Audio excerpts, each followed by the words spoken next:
Arrumadinho, o prato feito do jornalismo pernambucano. Eleições 2022.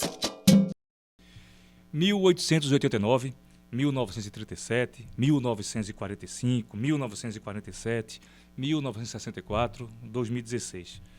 Vou dar a você 5 segundos para me responder o que essas datas têm em comum. 5, 4, 3, 2, 1. Bom, nessas datas houve golpes contra a democracia no Brasil. A história da política brasileira está marcada, né, desde o princípio, né, antes mesmo da República, por tentativas e execuções de golpes que mudaram a história do país de um jeito ou de outro. E, pelo andar das coisas, tem gente que está preparando mais um ou gostaria que viesse mais um desses golpes. Começa agora uma nova temporada do Arrumadinho, um podcast de análise e opinião da Marco Zero Conteúdo. Nesses novos episódios dessa nova temporada, nós vamos tratar de um tema que não sai da boca dos brasileiros já faz algumas semanas, alguns meses, que é a eleição presidencial desse ano. Eu sou Inácio França, editor da Marco Zero Conteúdo e novo apresentador do Arrumadinho, que volta com algumas novidades, como vocês já devem ter percebido. Para começar, deixamos de gravar em casa com nossos celulares, num esquema meio tosco e meio doméstico, e agora estamos no estúdio, ou seja, uma tentativa de fazer algo mais profissional. Outra novidade é que o nosso podcast agora vai poder ser acompanhado também pelo YouTube, pelo nosso canal no YouTube. Outra novidade, essa ruim e negativa, é que já não contamos com a competência de Carol Monteiro, que deixou a apresentação do Arrumadinho por absoluta falta de tempo. E a Marco Zero gosta de viver perigosamente, né? Então, e por isso fui escalado para o lugar dela. Então, se acostume agora adiante com o apresentador Gago. Bom, se você está nos assistindo pelo YouTube, já deixa aqui seu like, compartilhe, se inscreva em nosso canal para receber os próximos episódios. Então é importante também ativar o sininho que fica aí embaixo. E principalmente comenta. Comenta que a gente quer saber sua opinião sobre o que está sendo tratado aqui. Vamos lá. Em outubro, acontece a tão aguardada eleição para escolher o presidente dos próximos 4 anos, no mínimo. E os meses que estão pela frente prometem ser mais complicados e mais tensos do que normalmente é nessa época, né? Nos 4 anos anteriores e que nós vivemos a cada 4 anos. Mas diferentes. A diferença é que esse ano o sistema eleitoral vem sendo desafiado pela autoridade máxima do país, o presidente da República. Praticamente todo dia tem uma novidade nessa área. Praticamente todo dia o presidente e seus aliados, principalmente os aliados militares, inventam alguma coisa, lançam alguma novidade para nos aperrear em relação a isso. Ontem mesmo o ministro da Defesa mandou um ofício para o Tribunal Superior Eleitoral pedindo acesso imediato ao código-fonte das urnas. O problema é que o código-fonte das urnas está disponível não só para o Exército, não só para as Forças Armadas, mas para todas as instituições que têm poder de auditoria em cima das eleições, que têm o privilégio de auditar as eleições desde outubro de 2021. Outubro de 2021. Provavelmente o general Paulo Sérgio Nogueira guardou o código-fonte e não lembra onde. Esqueceu onde está. O objetivo, claro, de que não é a solução que eles querem, é causar tensão o tempo todo, é causar problema e não resolvê-los. Mas parece que houve uma gota d'água nisso que foi responsável por fazer a ficha cair, que foi o fatídico encontro de Bolsonaro com os embaixadores. Me parece que ali ele deu um tiro no pé. Ele deu um tiro no pé quando reuniu embaixadores do mundo todo, 40 e poucos embaixadores de países de diversas regiões do mundo, diversos continentes, e para espanto de todo mundo, ele criticou o sistema eleitoral brasileiro. Ali me parece que fez a ficha cair, foi uma tentativa meio desesperada, ou pelo menos equivocada, para tentar criar uma cortina de fumaça para a vergonha de uma possível derrota anunciada em outubro. Pois bem, mas com a proximidade do período eleitoral, os discursos de Bolsonaro parece criar um clima para uma insurreição das suas gangues armadas, dos CACs, né, dos atiradores e tal, insuflados por esse contexto de tensão eleitoral e tal, de pressão sobre o sistema eleitoral, sobre a justiça eleitoral. Para falar sobre isso, a gente vai contar com 2 pessoas. Uma é a Vitória Genuíno, que é uma jovem mãe negra, periférica, do Movimento dos Trabalhadores Sem Teto e também uma das coordenadoras da Frente Povo Sem Medo, uma das frentes que é responsável por organizar os vários protestos do Fora Bolsonaro. Nós vamos estar com ela, nós vamos estar com a Vitória Genuíno online, num ambiente virtual. Agora, aqui no estúdio, está conosco o Marcelo Pimentel Jorge, coronel da Reserva das Forças Armadas, e eu peço que ele se apresente, que eu já falei demais. Obrigado, Inácio, pelo convite. É um prazer estar aqui com você, participando desse debate importante.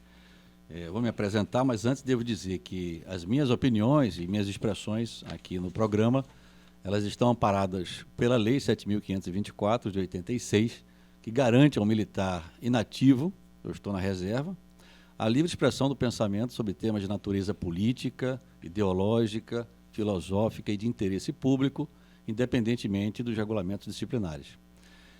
As menções que eu fizer a pessoas civis ou militares nessa nossa conversa serão sempre em função das suas ações políticas, que necessariamente são de caráter público. E o que me move a participar na condição de oficial da reserva desse debate é minha contrariedade intelectual em relação à nova versão de um fenômeno sócio-histórico do qual você descreveu alguns marcos no início da sua apresentação, que é o protagonismo político das cúpulas hierárquicas das Forças Armadas. Então, é essa motivação que me traz aqui. Como você já disse, eu sou um oficial da reserva, sou formado na Academia Militar das Agulhas Negras, em 1987, ou seja, já no período democrático, embora tenha ingressado na carreira militar em 1981, poucos meses antes do atentado à bomba no Rio Centro, né? E desempenhei minha carreira nativa de 1988, inclusive vim servir aqui no Recife, foi minha primeira unidade, o Regimento Olinda, até 2018, quando encerrei minha carreira nativa, coincidentemente aqui no Recife, na chefia do Estado-Maior da 7ª Região Militar. Então, é nessa condição e sob esses parâmetros que eu venho aqui debater com você. Vou fugir do roteiro, que é a minha especialidade. Na verdade, eu fico lendo aqui, fico muito amarrado e tenso para seguir o roteiro. Na primeira vez que nós lhe entrevistamos, que a Marco Zero lhe entrevistou, acho que em 2021, você citou essa legislação que ampara o seu direito de emitir as opiniões. Eu já vi outras entrevistas suas. Você sempre coloca isso, inclusive, nas redes sociais. Explica para os ouvintes da Marco Zero por que é importante o senhor falar isso logo de cara. Bom, eu acho que é importante porque este protagonismo do qual eu analiso, né, sobre o qual eu analiso e emito opiniões, ele se manifesta muitas vezes de modo ilegal, no sentido de que é contrário à lei. E a Lei 6.880, de 1980, que é o Estatuto dos Militares. Então, quando você vê um oficial general ou um coronel, que são exatamente as cúpulas hierárquicas, né, nesse sentido que eu uso a expressão cúpulas hierárquicas, usando a sua designação hierárquica, né, o seu posto ou sua graduação, para participar de atividades político-partidárias, ou quando ocupa cargo civil, ainda que na administração pública, nós temos aí a clara conduta contrária a essa lei que eu mencionei, artigo 28, inciso 18. Então, eu faço sempre questão de dizer que não há nenhuma posição minha contra a participação política de militares na inatividade, desde que seja feita de acordo com a lei, né?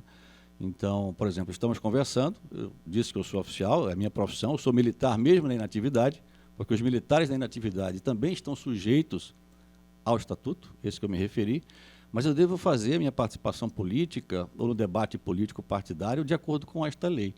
Então, quando generais e coronéis demonstram, em tese, descumprirem a lei, pelo efeito do exemplo, que é a principal ferramenta pedagógica de uma instituição militar, arrasta-se os outros integrantes da instituição para condutas similares, né? Tivemos exemplos, inclusive, recentes, ano passado, de oficiais da ativa que participaram de atividades políticas e que não tiveram, na minha visão, na minha opinião, o devido tratamento em relação à disciplina lhe ser imposta, né? Inclusive com sigilo de 100 anos decretado. Nós não vamos saber, nenhum oficial do Exército, nenhum praça vai saber se é permitido ou não, presume-se que seja, um militar ativo subir num palanque e fazer uma manifestação pró o presidente da República. Porque se um militar que faz isto não é punido, outro militar na ativa pode subir no palanque de qualquer outra personalidade política e se manifestar de modo favorável ou contrário. O que não é, no mínimo, sensato, né? Para não dizer que contraria as normas que regem a nossa vida, mesmo na inatividade. Está explicado, então. Bem, pelo roteirozinho aqui que o nosso produtor Ariel Sobral preparou para a gente, nesse momento a gente vai falar com a Vitória online, no ambiente online, com ela. Grande Vitória, muito obrigado pela tua participação. A gente sabe que você está adoentada, né? Você precisou ir para uma emergência do hospital ontem e tudo mais, e no meio dessa chuva ia ser impossível você chegar aqui no centro da cidade mesmo, no centro do Recife. Mas agradeço a tua disponibilidade. E aí eu queria começar perguntando a você o seguinte. A gente abre, né, os portais, quem vê televisão, os telejornais e tal, e a gente está ouvindo falar da adesão, né, dos banqueiros e dos grandes empresários brasileiros à Carta pela Democracia. A gente ouve falar da mobilização dos juristas, a gente ouve falar que há uma falta de clima entre os militares da ativa, que é algo que o Coronel Marcelo vai tratar aqui daqui a pouco, e a gente fala da pressão dos Estados Unidos, que os Estados Unidos não querem um golpe no Brasil, não vão concordar e tal. Mas e o povo, né? Isso não interessa ao povo? Assim, a pergunta que eu faço, você como uma pessoa tão atuante nos movimentos sociais, e o povo? O povo não tem interesse nesse assunto? A maior parte da população não tem o que fazer para conter um golpe ou tem o que fazer?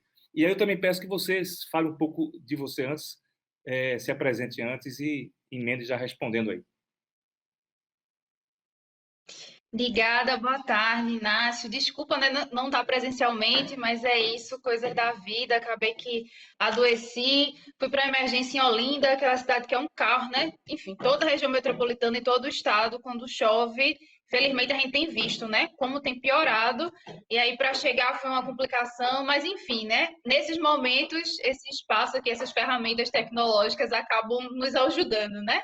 Não atrapalhando.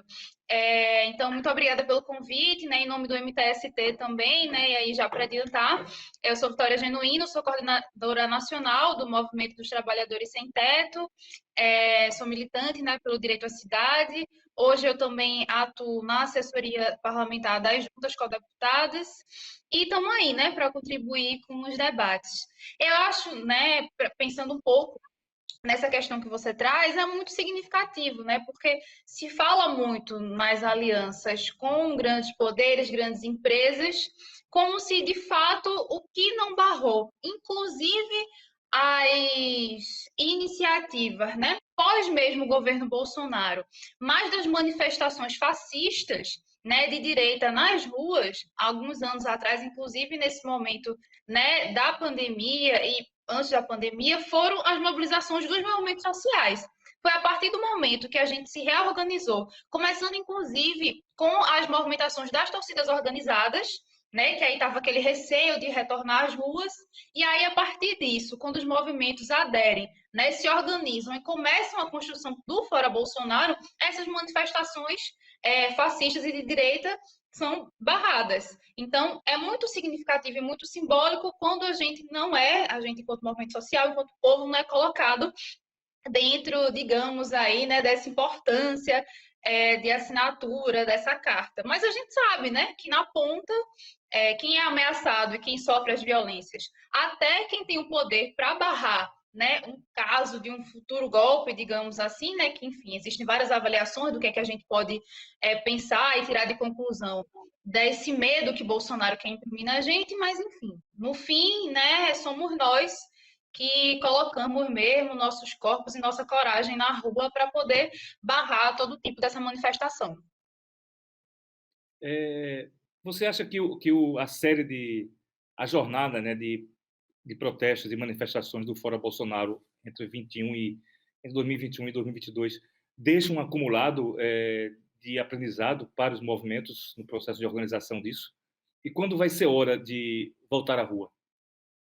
Com certeza, eu acho que o principal, acho que a principal tarefa que a gente tira dos Fora Bolsonaro é a necessidade de uma frente ampla, né? Não há, durante esse processo, durante o governo Bolsonaro, como as esquerdas estarem separadas, né, em construções diversas. Então, eu acho que a principal lição que a gente tirou nas construções dessas manifestações foi essa unidade mesmo da esquerda contra Bolsonaro, que vai refletir nesse período eleitoral, visando a vitória de Lula, né? Então, eu acho que essa é a principal tarefa que a gente tira também, porque esse processo de unidade sempre também está em construção. Então, acho que é uma tarefa que a gente sempre tem que estar aprendendo. E eu acho que fica também como recado, né? Que a gente precisa se mobilizar ainda mais. Eu sei que, inclusive, para os movimentos, a agenda do Fora Bolsonaro foi muito intensa, né? A gente tinha manifestações em datas muito próximas. E a gente sabe que isso demanda, né, estrutura, mobilização das nossas bases, todo um processo, mas que é necessário e que vai retomar. A agenda deu uma parada, mas a partir do dia 11, né, e aí já respondendo a segunda pergunta, a gente vai retornar às ruas, né? Aproveitando o Dia do Estudante, a gente vai fazer uma grande mobilização para incidir e nesses 2 próximos meses, né, visando o processo eleitoral, clamar pelo Fora Bolsonaro e também trabalhar nesse processo de unidade. E aí tem um fato novo, né? No momento que vocês remarcam para o dia 11 de agosto, ia ser dia 6, né? Remarca para o dia 11, vocês estarão integrando na prática a Frente Ampla, estarão construindo na prática a Frente Ampla, porque esse também é o dia 11 de agosto que está sendo marcado pelos juristas e pelos empresários para lerem a tal Carta pela Democracia lá na frente do largo da Faculdade de Direito de São Paulo. Pelo menos é isso que está agendado. Então, na prática, fica construído. Essa foi a intenção? Acredito que sim, acho que para somar também com a data, né, de mobilização do movimento estudantil. Então a gente acaba tendo, né, uma data simbólica que acabou unindo mesmo e construindo essa unidade. Beleza. Eu sei que você foi mãe há pouco tempo. Se eu não me engano, alguém me falou hoje que a sua filha se chama Rosa, é isso? Uhum. Vai fazer 5 meses semana que vem. Pronto, foi Inês Campelo quem me disse. Inês da Marco Zero. Não sei se você está participando ativamente das organizações, dos preparativos, não do ato em si, mas da discussão em torno do processo eleitoral. Como é que os movimentos, no caso do MTST, no caso a Frente Povo Sem Medo e os outros movimentos sociais com quem você deve ter contato, né? Como é que está essa organização para a participação nas eleições presidenciais? Um foco mais nas presidenciais. Essa tarefa, né, da maternidade parece que, enfim, é um misto. Ao mesmo tempo que você fica impossibilitada de construir algumas coisas, parece que dá um gás a mais também, assim, para estar, né? Então, desde que ela fez 3 meses, eu retornei. E desde que ela nasceu, eu já estava participando de algumas coisas online, né? Porque é isso, a gente que, enfim, que constrói, que é militante, que é de esquerda, ou que é uma pessoa minimamente sensata, né? Nesse Brasil de Bolsonaro, não consegue sossegar nenhum momento, né? Até que a gente consiga sair dessa situação. Mas o que eu posso te colocar, enquanto MTST, a gente está muito focado na construção de grupos de ação, né? Que vão ser basicamente a formação, né, de um espaço como se fosse um comitê para que a gente possa mobilizar um bairro, enfim, uma instituição de ensino, algum local que a gente tenha uma referência para fazer campanha mesmo. A ideia é que esse espaço ele sirva tanto de distribuição de materiais, quanto de mobilização, de construção de reuniões, uma panfletagem coletiva, e a gente tem se inserido de forma muito incisiva na construção, né? O MTST, através de representação, né, do Guilherme Boulos, está coordenando a campanha de Lula a nível nacional. A gente aqui tem se disponibilizado, né, para construir nos estados também que a gente está presente. Então, o MTST ele está assumindo essa tarefa como foco principal, assim, né? Para além das outras mobilizações, da construção do Fora Bolsonaro, enfim, das ocupações, cozinha solidária, uma série de demandas que a gente tem. A eleição é um dos nossos focos, né, nesses 2 meses. E também pensando que, pelos estados, o movimento também tem construção de candidaturas próprias, né? Então, aqui em Pernambuco, a gente constrói a candidatura das juntas, né, codeputadas à reeleição, a gente vai ter candidatura de uma companheira à Lesp, né, lá em São Paulo, a deputada estadual, a gente vai ter no Rio Grande do Sul também. Então, esse processo eleitoral, há algum tempo, já vem na nossa pauta de luta, né, que a gente entende também a necessidade de lideranças do movimento disputarem esses processos e esses espaços. E aí a gente vai casar essa luta com o objetivo mesmo da eleição de Lula. Vou te fazer uma última pergunta que logo mais vou fazer aqui para o Coronel Marcelo Pimentel, que está aqui conosco no estúdio, sobre a expectativa da violência nas eleições, assim, na campanha eleitoral. Há uma expectativa em relação a isso?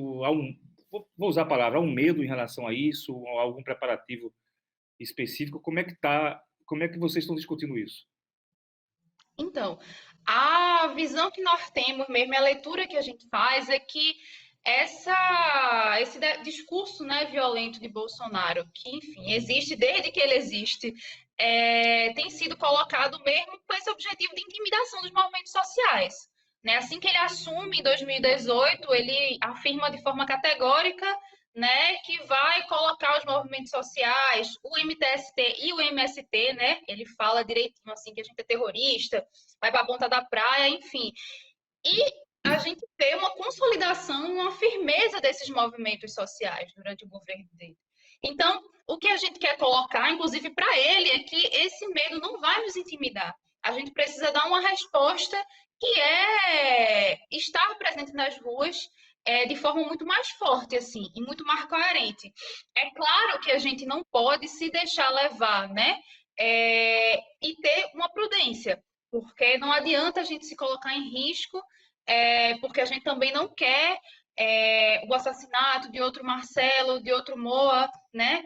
Que, enfim, é isso. Bolsonaro é o assassino moral dessas pessoas e a gente não quer ter mais nenhum de nossos companheiros, nenhum de outro lutador, lutadora sendo assassinado. A gente não quer que ninguém mais perca a vida. Mas, ao mesmo tempo, a gente não pode se intimidar. A gente tem que fazer com que Bolsonaro saiba, né, que a firmeza que nós tivemos durante esses 3 anos e meio, ela vai permanecer até que ele saia do poder. Então é isso, muita prudência, é claro, muita cautela, mas também uma resposta muito firme, como a gente já vem dando. Então é não sair das ruas, é se mobilizar ainda mais e dizer para ele que ele pode sim ter medo, que ele se intimide, porque o fim do governo está chegando. Boa, Vitória. Bom, agradeço muito a sua presença mais uma vez, agradeço a tua disponibilidade. Vamos encerrar aqui, passo a palavra a você para se despedir e vamos continuar aqui no estúdio logo depois com o Coronel Marcelo Pimentel Jorge. Eu que agradeço, peço perdão novamente por não estar presente, né? Mas aí a gente conseguiu fazer essa conversa aqui de forma online. Sei que não é o ideal, mas agradeço em nome do movimento, da gente ter esse espaço aqui na Marco Zero, que é tão companheira das lutas e que, enfim, é um dos veículos que conseguem trazer a voz dos movimentos sociais, né? Então a gente agradece bastante e fica o convite para todo mundo somar no Fora Bolsonaro, para todo mundo acompanhar as redes dos movimentos, que a gente vai estar sempre repassando o que é que está acontecendo e se somar, ir para a rua. Né? São 2 meses aí que são cruciais para a nossa mudança mesmo e para a recuperação do Brasil para os brasileiros. Então, não tem como a gente se eximir desse processo. Então, é um convite mesmo à luta para todo mundo. Obrigada. Valeu, valeu. Obrigadão. Voltando aqui para o estúdio, Marcelo, há algum tempo, acho que desde talvez até antes do governo Bolsonaro, você vem insistindo, batendo numa tecla, na verdade você levantou essa lebre, o mérito é seu, da existência de um informal, porém muito ativo e muito articulado partido militar, que não existe no nosso sistema eleitoral, mas que influencia quase todas as políticas do governo Bolsonaro. Inclusive você usa muito o termo, isto é um governo militar. É uma frase que isso não é, essa política é a política dos militares, não é a política de Bolsonaro. É algo que você sempre menciona nas suas falas, nas redes sociais. Você é muito ativo nas redes sociais, mas desta vez, quando se fala em golpe, você vem você se questiona, você duvida e pergunta que golpe. Inclusive, nas redes sociais você me retrucou, perguntou que golpe. Eu digo, vou lhe perguntar na terça-feira isso.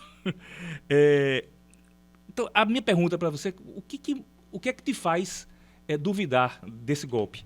Algo mudou no ânimo dos generais que estão ao lado de Bolsonaro? Você já não é uma voz tão solitária entre os militares e tem percebido isso? O que é que mudou? O que é que te faz afirmar com tanta veemência que não vai ter golpe? Bom, a gente precisa partir de algumas premissas para conversar nesse arrumadinho. E uma delas é que Bolsonaro é militar. Então, quando eu me refiro a governo militar, o governo de militares, os dois principais personagens de um governo no regime presidencialista são militares, do Exército, da mesma arma, que inclusive é a minha artilharia. E, no caso dos dois, o general Mourão e o capitão do Exército Bolsonaro, formados na Academia Militar das Agulhas Negras, a mesma que me formou, em defasagem de 2 anos. O mais antigo dos dois é o general Mourão, de 1975. O capitão Bolsonaro, de 1977. Então, quando eu digo que o governo é militar, eu diria que seria um governo diplomático se os dois do binômio presidencial fossem um embaixador e um terceiro secretário, por exemplo, né? E também porque cabeça, tronco, membros, entranhas e alma da máquina governamental do Estado, não me refiro nem a cargos de confiança ou em comissão do governo, do próprio Estado, são ocupados por militares. Então, é nesse sentido que eu uso a expressão governo militar como uma premissa. E muita gente diz que Bolsonaro foi expulso do Exército, ou que era tenente e foi promovido a capitão quando passou inatividade. Não é isso. O fato é que ele era capitão já há 5 anos, quando, por sua vontade própria, degradou a própria carreira, né? O que ocasionou vários processos disciplinares que chegaram ao STM. O STM acabou reformando uma sentença que o condenava e o sujeitaria à demissão e perda de posto e patente por indignidade ao oficialato, de modo que ele foi para a inatividade quando foi eleito vereador do Rio de Janeiro, em 1988. No mesmo ano em que eu começava a carreira aqui, em Olinda, e fui convocado pelo comandante da minha unidade, na ocasião, o Regimento Olinda, o 7º GAC, para o Salão Nobre do quartel, né, escutar a leitura de um noticiário do Exército, em fevereiro de 88, do comandante do Exército, que naquela ocasião era o ministro do Exército, dando conta desses processos disciplinares do capitão Bolsonaro. Então, todo oficial da minha geração, dos anos 80, e da geração que me formou dos anos 70, a geração de Bolsonaro, sabemos quem era Bolsonaro desde 1988. Então, quando um oficial, né, da minha geração ou qualquer outro, em 2018, se apresenta publicamente à sociedade, indicando o voto, atuando como se fosse uma espécie de cabo eleitoral, né, e convencendo as pessoas a votar em Bolsonaro, todos sabiam quem era Bolsonaro. Inclusive, esses que se apresentam como dissidentes hoje, o caso do general Santos Cruz, né, ele sabia, ele fez propaganda, ele participou do governo. Participar de um governo, Inácio, é um ato político. Depende da vontade de quem convida, né, e da vontade de quem aceita o convite. E no caso de um oficial da ativa, depende de uma terceira vontade, que encontra as duas vontades, que é do comandante do Exército. Então, quando o general Rego Barros, nosso conterrâneo aqui de Pernambuco, de Recife, vira porta-voz do presidente da República, tendo sido por 4 anos porta-voz do comandante do Exército, é um ato político dele, é um ato político do capitão do Exército Bolsonaro, que o nomeou, e é um ato político do comandante do Exército, que autorizou a nomeação para um cargo fora da força. Então, é nesse sentido que eu uso a expressão partido militar, não é minha criação, é uma inspiração de outros autores da ciência política ou do jornalismo. O mais famoso deles, Oliveiros S. Ferreira, né, que foi editorialista do Estadão por 20 anos e que criou a expressão metafórica do Partido Fardado, né, e escreveu muito sobre a vida e a morte do Partido Fardado, porque ele achava que o Partido Fardado estava morto nos anos 80, com o fim da ditadura, né? Então, quando ele escreve esse fenômeno, para encerrar a sua pergunta, a resposta à sua pergunta, ele é composto de 3 elementos. São 2 processos muito visíveis a partir de 2018, mas que já estavam percebidos por mim na minha fase final de carreira na ativa, E, por um lado, um processo de politização das Forças Armadas, por intermédio da politização dos seus integrantes, nós, militares, e, por outro lado, como espécie de corolário desse, a militarização da política e, por intermédio da ocupação de cargos políticos por militares, a militarização da própria sociedade. São visíveis, por exemplo, pelas escolas cívico-militares, que se disseminam, Brasil afora, militarizando a educação básica brasileira. Esses dois processos não surgiram por acaso, eles são dinamizados por um grupo, que é esse grupo que eu chamo de Partido Militar e que eu preciso definir, porque não são as Forças Armadas. É um grupo informal, ad hoc, pode ser considerado metafórico, né? Que é disciplinado, que é coeso, que é hierarquizado, que é autoritário, porque quando você aplica autoridade fora do lugar militar, né, na sociedade, ele pode ser chamado de autoritarismo. E que tem um projeto político de conquistar o poder pelo voto. Por isso que eu refuto a questão do golpe, né? Conquistar o poder pelo voto e pelo voto permanecer no poder, ampliar a capilaridade desse poder, e que é conformado, nesse grupo, em sua direção, por essa geração de oficiais formados na AMAN nos anos 70, que é o período crônico, aliás, o período agudo da ditadura militar de 21 anos. Né? Então, por várias questões, por várias razões que podíamos explorar, esse grupo decidiu chegar ao poder e chegou, está exercendo o poder, né?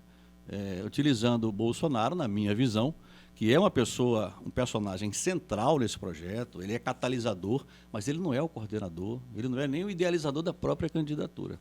Então, utiliza Bolsonaro em vários papéis, em vários personagens, desde 2020, como o golpista, o inimigo número 1 da democracia. Isso não é por acaso, isso é uma construção narrativa que tem a finalidade de apavorar a sociedade, de modo que ela, se vendo completamente perdida, possa até, veja só, invocar o artigo 142 e pedir que as Forças Armadas impeçam o golpe, já que elas são a garantia dos poderes constitucionais. Então, é muito simples de entender isto. Infelizmente, ou felizmente, né, não haverá golpe, na minha opinião, porque, além disso tudo, faltam 3 elementos elementares que houve em todos os golpes que você citou. Apoio da imprensa brasileira, não há. Apoio da classe média, que lê a imprensa brasileira. Apoio internacional, não há nenhum apoio internacional, nem dos Estados Unidos. E, finalmente, apoio do Exército, porque a minha geração dos anos 80 não é golpista. Folgo em ouvir. É bom ouvir isso. E apoio econômico, né? E apoio do poder econômico, né? Da elite econômica. Está embutido no apoio da imprensa, que traduz, né, expressa a opinião do grande capital, digamos assim. O Bolsonaro, quando se vê acuado, quando se vê em maus lençóis, isso aconteceu durante a pandemia, aconteceu nesse processo de degradação econômica do país, que eles não souberam, a equipe econômica, o governo Bolsonaro e os militares não souberam aproveitar o reaquecimento da economia pós-pandemia, talvez até porque ter perpetuado ou ter adiado a coisa do fica em casa, eles negaram isso e acabou estendendo a pandemia mais aqui do que em outros lugares. Sempre quando está em maus lençóis, ele invoca as urnas eletrônicas, ele invoca que a necessidade de um voto impresso e tal. Esses ataques, eles parecem ser um blefe, parecem uma cortina de fumaça, ou pareciam ser uma cortina de fumaça para muita gente. Tem outros que se preocupam com isso já há mais tempo. Dessa vez, o Bolsonaro, ele age sem a consonância dos demais militares, ou é diferente? Assim, tem uma coisa diferente neste momento pré-eleitoral, ele está com os mesmos recursos retóricos e as mesmas falas golpistas de 2020, de setembro de 2021? Olha, o Bolsonaro, ele é um excelente ator, ele tem vocação para golpista, porque foi o discurso dele ao longo de todo o tempo, né, da sua vida parlamentar de 28 anos, sempre eleito, Inácio, por aquela base eleitoral do Rio de Janeiro, sediada ali, ou digamos, irradiada a partir de um centro que é a Vila Militar do Rio de Janeiro. Então, foi o carioca que deu sucessivos mandatos a Bolsonaro. O Rio de Janeiro é a maior guarnição militar do Brasil, né? Uhum. Então, quando eu destaco a relação orgânica de Bolsonaro com os militares, até porque ele é um integrante, não é que eu esteja desprezando outras forças e outros fenômenos políticos, sociais, que levaram a este fenômeno eleitoral de 2018. né? Mas eu tenho que falar daquilo que eu conheço, eu sou um nativo da área, né? Estou falando de companheiros de profissão. Então, a questão do voto é muito complexa, porque vou trazer só um fato, né? A auditabilidade do sistema de votação eletrônica era uma pauta da esquerda, né? De partidos da esquerda, digamos assim, representados no Congresso Nacional, até 2015, 2014. Né? E veja que interessante, a partir de 2020, durante a pandemia... Inclusive tem falas de Lula de 2021, desculpa, 2001, colocando em xeque essa confiabilidade das urnas eletrônicas. Exatamente, eu não estou fazendo aqui um juízo de valor, estou trazendo um dado. Né? Em 2020, veja, seria muito razoável que o presidente da República Brasileira se comportasse durante a pandemia como 99% das lideranças mundiais, à esquerda, à direita, ao centro, extremistas ou não. Né? É muito estranho esse comportamento somente dele, né? Destacado e evidenciado contra isolamento, contra restrições de contatos sociais, né? Contra medidas não farmacológicas, com um mero uso de máscara, contra a vacinação. Você acha que ele estaria com essa popularidade relativamente baixa, em segundo lugar nas pesquisas, se ele tivesse simplesmente ficado parado, né? Deixado fluir as instituições, ele estaria muito bem. Até Exato. Em termos de economia, talvez o Brasil tivesse até melhor. Né? Então, é por isso que eu insisto, a questão do voto, na minha opinião, é uma opinião aqui apenas trazendo para o debate, faz parte dessa estratégia de inverter a pauta. Ou seja, aquele grupo político que, de certa forma, sempre questionou a legitimidade, até das eleições de 2018, eu lembro muito bem que o lema era eleição sem Lula é fraude. Sim. Depois Lula livre. Quem tirou o presidente Lula da disputa eleitoral, hoje, é aquele grupo, o STF, TSE, que está sendo, digamos, apoiado incondicionalmente pelo grupo do presidente Lula e pelas esquerdas, como garantidoras da lisura eleitoral. Então, veja como foi inteligente essa estratégia de inversão, ao mesmo tempo que fideliza aqueles 15%, 20% de bolsonaristas, como se usa. Eu não gosto muito de usar essa expressão bolsonarista ou bolsonarismo, porque mascara a gênese e o fundamento desse governo, que é esse projeto político dessa geração de oficiais. Mas se inverteu a pauta. Hoje, o TSE e o STF é a garantia da democracia, enquanto o presidente Bolsonaro, somente ele, seria esse agente desestabilizador que, pasme, muita gente acredita que o capitão Bolsonaro consegue humilhar oficiais generais, consegue causar, influenciar, influir no Exército, como se o Exército fosse passivo e fosse permissível em relação a isso. Então, a questão do voto faz parte da estratégia de causar esta instabilidade a ponto da sociedade ter que, por exemplo, invocar o artigo 142. O tema que a gente vai colocar na abertura do programa, o título do programa é Como vamos abordar os planos de Bolsonaro, os planos golpistas de Bolsonaro. Se ele tentar, como é que vamos abordar os planos golpistas dele? Olha, ele está tentando. Né? Ele retoricamente, tem um discurso de não aceitar as eleições. Ele está seguindo o roteiro do Capitólio. Se você comparar as duas trajetórias, é idêntica. A gente ele não precisa nem ganhar o prêmio de roteiro original, é o roteiro adaptado. Né? É simples. Aí as pessoas estão com os seus vieses de confirmação, descrevendo o que é o golpe, mas é um golpe absolutamente retórico. Falta substância, apoio internacional manifesto, falta apoio da imprensa. Né? Os editoriais de 64 pediam a intervenção das Forças Armadas para evitar um golpe da esquerda. E a sociedade, a classe média, né, apoiou o golpe. É algo que se tenta agora. A classe média, veja a Carta pela Democracia. Né? Já existe uma Carta pela Democracia, chama-se Constituição Federal de 88. Então, essa moda de assinar a Carta pela Democracia vai acabar gerando editoriais, às vésperas do golpe, que golpe, né? Pedindo a intervenção das mesmas Forças Armadas de 64 para evitar o golpe. Então, é um golpe absolutamente no estilo telecat, wrestling show, né? Em que uma pessoa controla dois personagens, um é protagonista e o outro é antagonista. Mas ambos são protagonistas, ganham o mesmo salário, né? O protagonista e o antagonista são os astros do filme.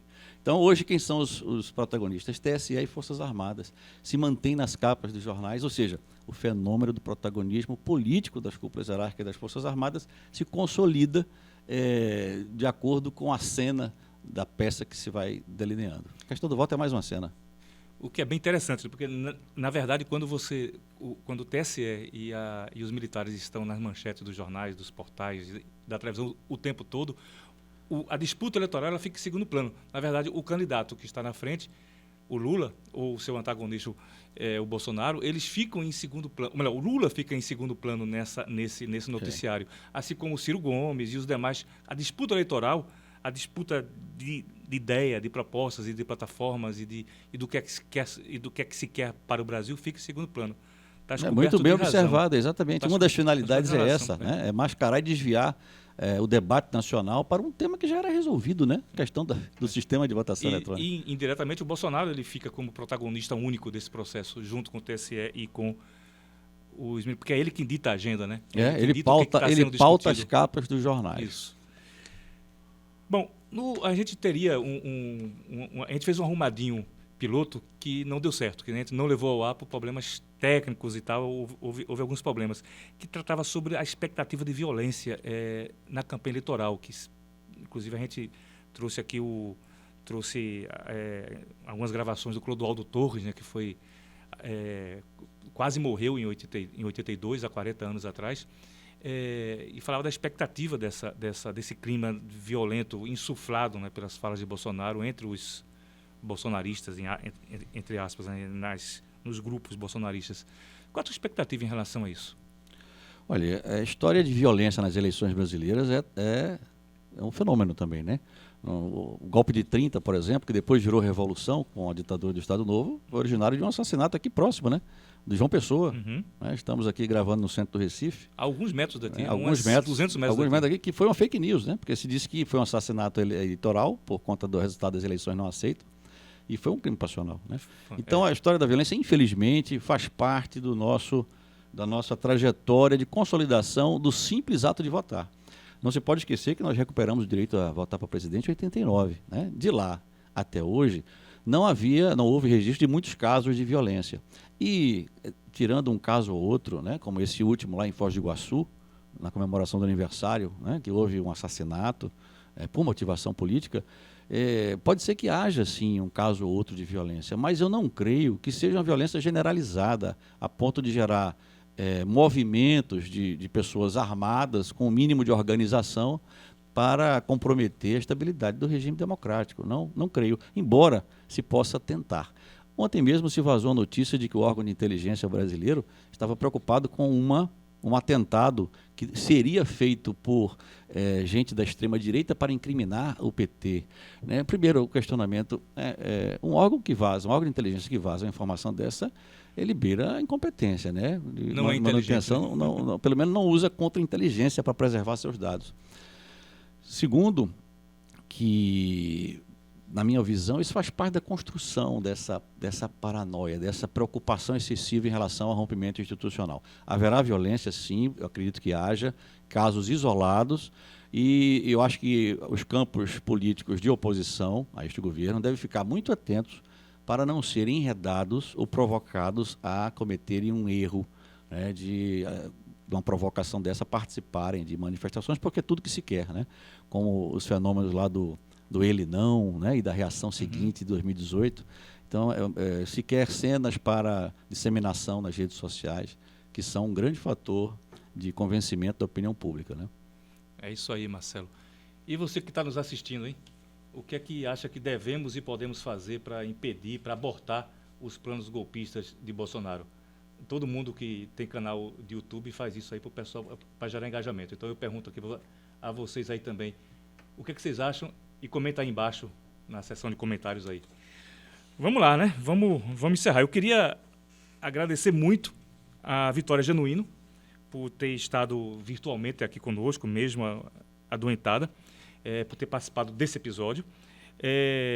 Queria agradecer muito ao Coronel Marcelo Pimentel, ou a Marcelo Pimentel, ele não gosta que use o Coronel na frente para apresentá-lo, pela participação. Então, se despeça, por favor.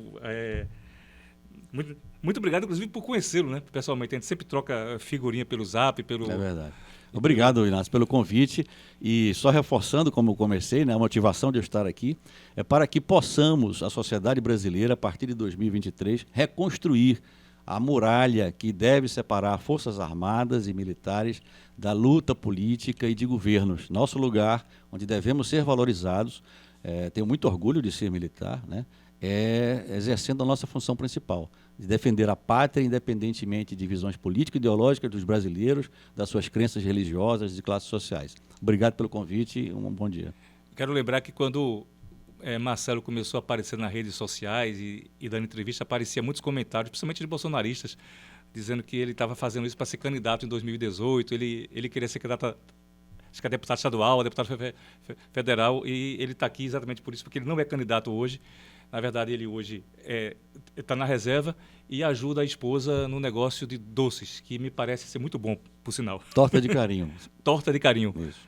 As imagens no Instagram são sedutoras. Viu? Bom, quero agradecer a edição de Justino Passos, da Ecos Comunicação, a parceria da Ecos Comunicação. Muito obrigado, Justino. Muito obrigado, Ariel Sobral, pela paciência em me aturar no processo de produção. Muito obrigado a Iveson Santo, que foi responsável pela nova roupagem, pelo novo visual do Arrumadinho. É isso aí. E obrigado por todos que assistem a Marco Zero, que acompanham a Marco Zero. E os meus companheiros e companheiras da Marco Zero que ajudaram na volta do Arrumadinho, que foram fundamentais nesse processo. Eu sou apenas o apresentador desse negócio aqui. Bom, e agradecer principalmente a quem ficou com a gente aqui até o final.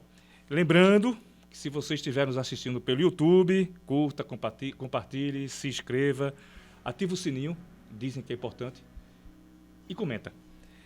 A Marco Zero, o conteúdo é um veículo de jornalismo independente, sem fins lucrativos, que sobrevive da colaboração de quem acredita no nosso trabalho, ou seja, sobrevive de doações. Viu?